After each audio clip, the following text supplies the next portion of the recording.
আরে ও গিন্নি, আমি মাঠে যাচ্ছি, ফিরতে ফিরতে বিকেল হয়ে যাবে। এখন মাঠে কি কাজ? ফসল তুলতে তো আরো 1 মাস বাকি। খেতে কিছু আগাছা হয়ে গেছে মা, ওগুলো উপড়ে ফেলে দিতে হবে। হ্যাঁ গো, ঘরে যে মাছ তরকারি কিচ্ছু নেই, তুমি ফেরার সময় মনে করে বাজার নিয়ে এসো। ঠিক আছে গিন্নি, বাজারের ব্যাগটা তো দাও তবে।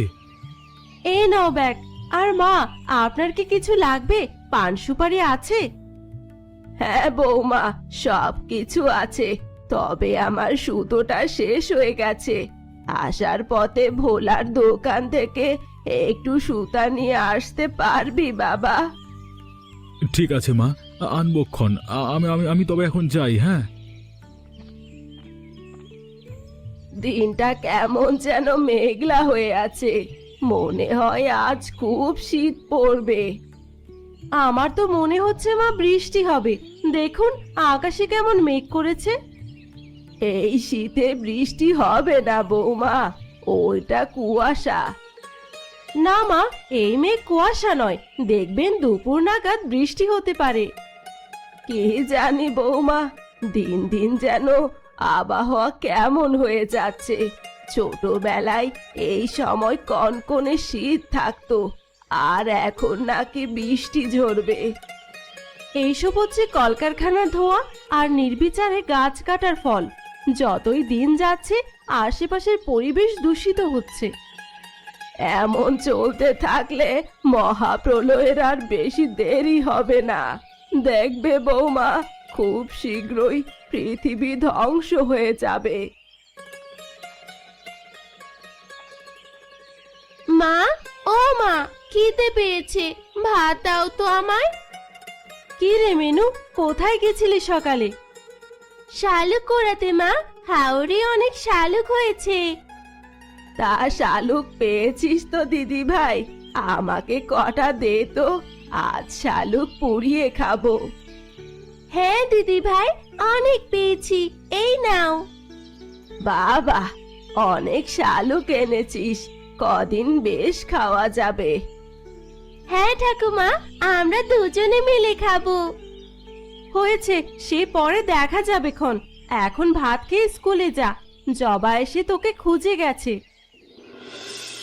আজকে খুব শীত পড়েছে, তাড়াতাড়ি কাজ শেষ করে বাড়ি ফিরতে হবে।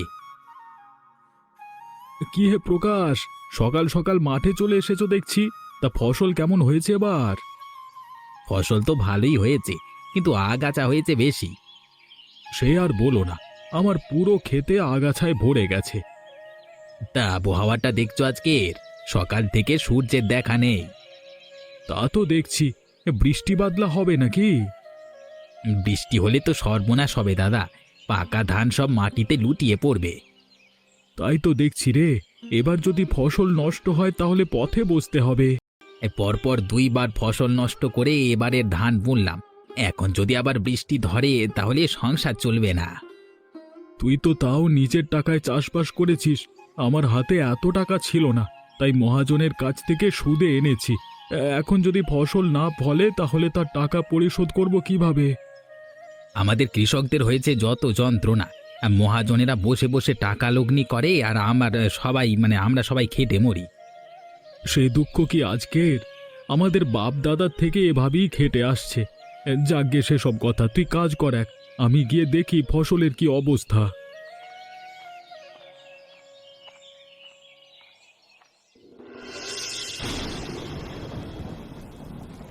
দেখো দেখি কাণ্ডখানা, এই অসময়ে বৃষ্টি শুরু হতে হলো, খোকা যে একেবারে নিয়ে গেল। আমি কতবার বললাম ছাতাটা নিয়ে আসতে, আমার কথা শুনলে না তখন। এখন বৃষ্টির জল মাখিয়ে ছেলেটা নিউমোনিয়া বাঁধবে। ধর, আরে আমি কি আর জানতাম এরকম হবে? যখন বের হয়েছে ফুটফুটে রোদ ছিল, আর বললাম ছাতাটা নিয়ে আসতে, আমার কথা শুনলে না তখন। এখন বৃষ্টির জল মাখিয়ে ছেলেটা নিউমোনিয়া বাঁধবে। ধর, আরে আমি কি আর জানতাম এরকম হবে? যখন বের হয়েছে ফুটফুটে রোদ ছিল, আর তুমিও তো ছাতাখানি নিয়ে আসতে পারতে। হ্যাঁ, ব্যাগপত্র জুতো ছাতা সব আমিই নিয়ে আসবো, সব দায়িত্ব তো আমারই।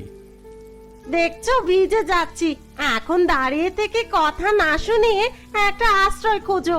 অন্তত বৃষ্টি শেষ না অবধি তপনকে নিয়ে বাইরে বেরোনো যাবে না। ওই তো একটা বাড়ি দেখা যাচ্ছে, চলো চলো গিয়ে বাড়িতে আশ্রয় নিয়ে চলো চলো।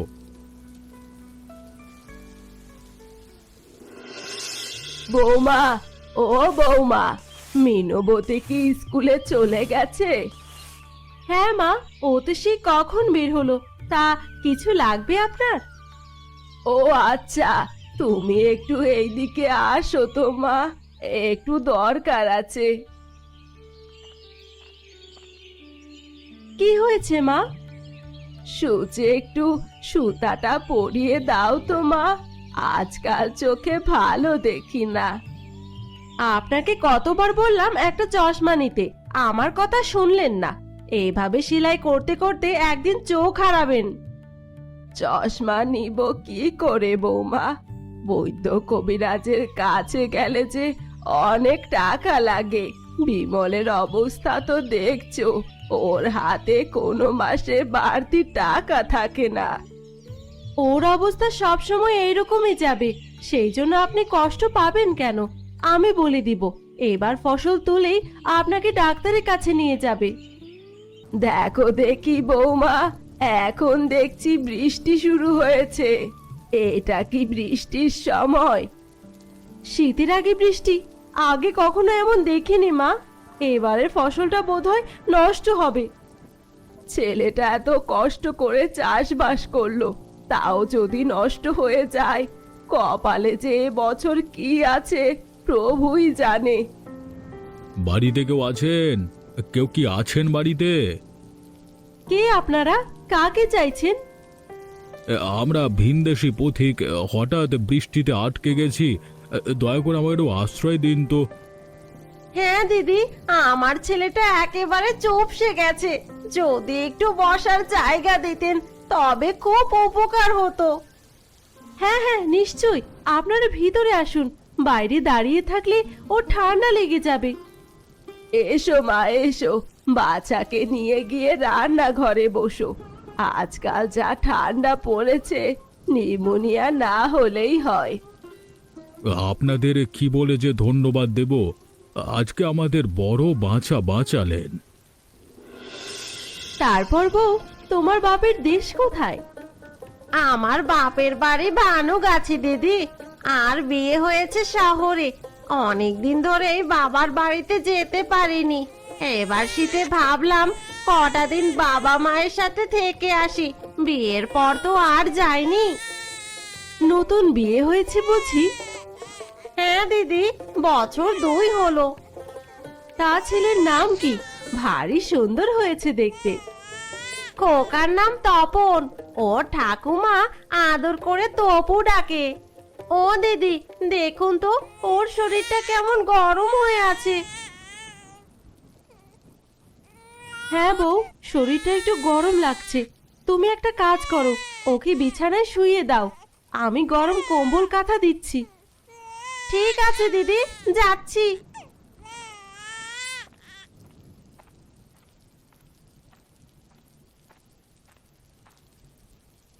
মা, ও মা, দেখো তোমার জন্য কি এনেছি।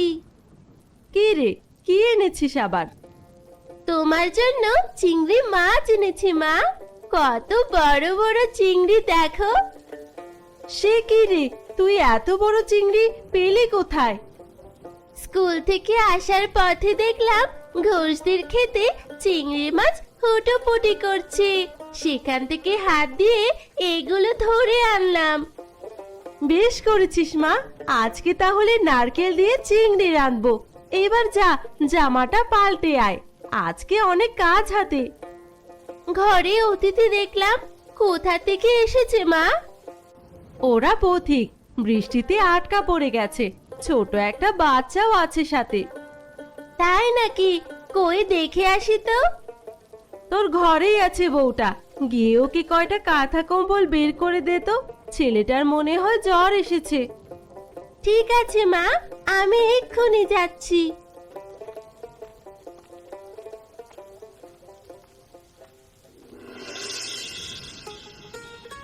তারপর বাবা তুমি থাকো কোথায়? আগে আমরা শহরে থাকি, ওখানে আমার সোনার ব্যবসা আছে।